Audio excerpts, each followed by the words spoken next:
Hi, I'm Barb Green from The Daily Bake, and here is your daily baking tip. Do you need to bake a crumb crust? Let's define what makes a crumb crust first.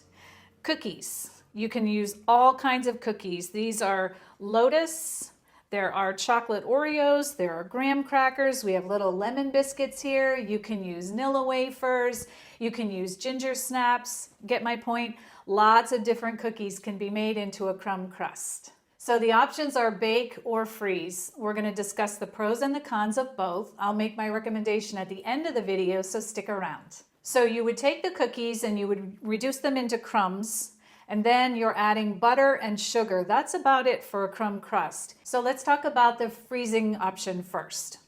If you choose to do that, you're saving a little bit of time, and it works okay. If you take your crumbs, mix the butter in, press it all in and put it in the freezer, the butter will solidify.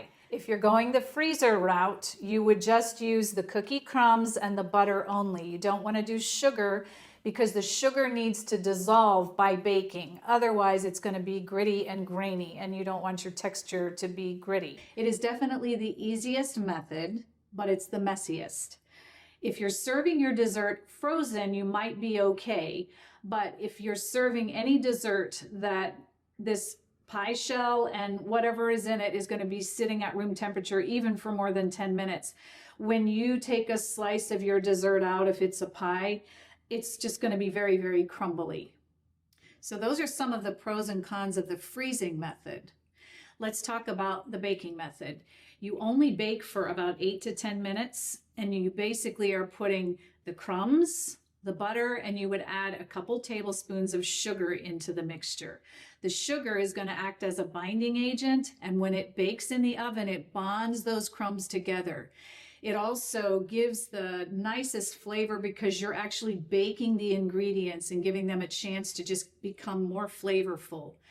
This is the best way to get a sturdy and a more solid crust. So I recommend baking for the best crust for your filling.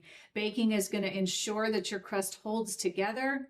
And I think overall, as you're cutting your slices, it's going to ensure that your crust holds together.